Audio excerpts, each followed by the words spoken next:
Sastra rakyat kalau mengikut dari kesusastraan Melayu tradisional adalah kesusastraan yang lahir di kalangan rakyat. Rakyat di masa lampau yang merupakan salah satu kehidupan warisan dan kebudayaan pada masyarakat-masyarakat zaman dulu.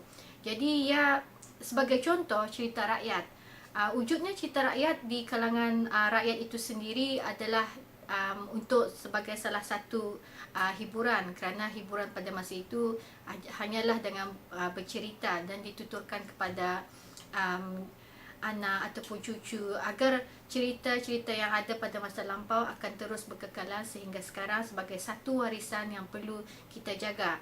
Jadi kalau kita melihat apakah fungsi sebenar sastra itu, sebenarnya banyak. Antaranya adalah selain ia adalah sebagai alat hiburan, dan paling penting ia adalah sebagai alat pengajaran dan sebagai pendidikan moral yang perlu kita PC dan kita kupas untuk generasi sekarang melihat apakah sebenarnya yang terkandung di sebalik sastra rakyat. Contohnya cerita-cerita rakyat, walaupun kita lihat kebanyakannya adalah unsur hiburan, sebab kita melihat unsur humor, lucu di dalamnya, tapi sebenarnya banyak alat pengajaran ataupun moral message yang perlu kita kupas sekarang, melihat apakah sebenarnya yang ingin disampaikan di sebalik kelucuan itu.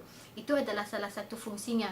Yang seterusnya adalah kita membiasakan masyarakat dengan keindahan sastra itu sendiri. Contohnya daripada penggunaan kata-kata, bahasa pada masyarakat zaman dulu, dari contohnya nyanyian rakyat. Kita melihat bagaimana masyarakat dulu melihat menggunakan kata-kata dalam bentuk susunan kata yang indah, yang mungkin berlainan dari apa yang kita ada sekarang.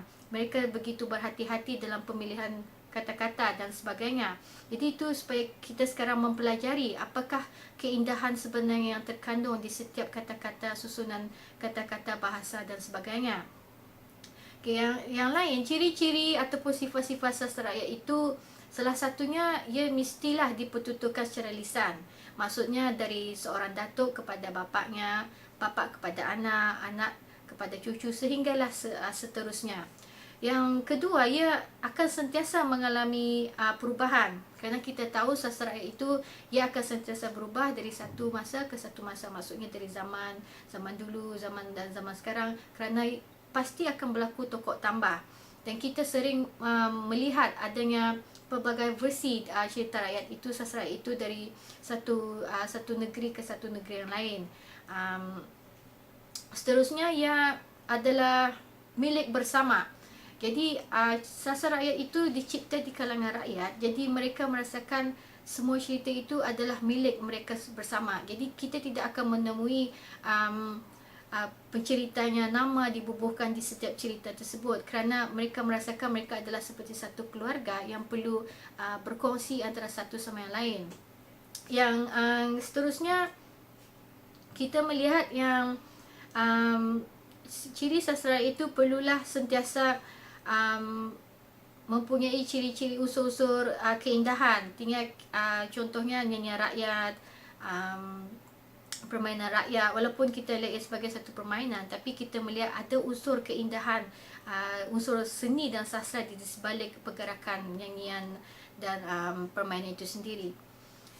Seterusnya, melihat jenis-jenis sastra rakyat yang ada di Brunei, sebenarnya banyak. Salah satunya, tentunya kita mempunyai cerita rakyat, juga sama seperti di Malaysia dan di Indonesia. Unsur mitos dan legenda juga kita ada di Brunei. Yang mempunyai persamaan dengan di Malaysia itu si Tanggang, kalau di Brunei Nakhoda Manis, dan di Indonesia Malim Kundang. Yang seterusnya, kita juga ada nyanyian rakyat, permainan rakyat, dan juga bahasa rakyat yang juga ada di Brunei, yang mungkin berbeza dengan bahasa rakyat yang ada di Malaysia. Maksudnya bahasa rakyat kita cuba mencipta bahasa yang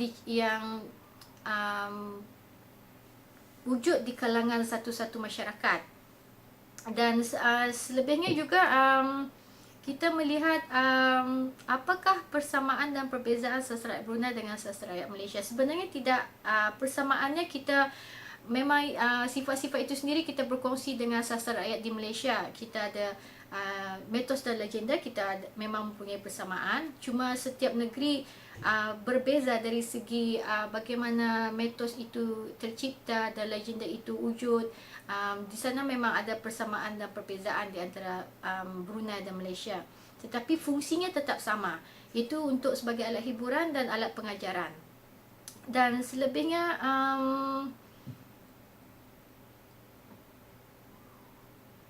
adakah sastra rakyat terdapat unsur-unsur kesenian?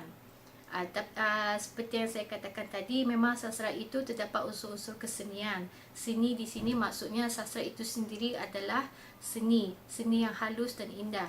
Walaupun kita melihat generasi sekarang melihat sastra itu mungkin tidak ada seninya, tetapi semua seni itu sebenarnya tersirat dan tersembunyi di sebalik sastra itu sendiri, yang perlu kita kupas, kita tinjau dan kita kaji agar kita dapat melihat di mana seni itu sebenarnya.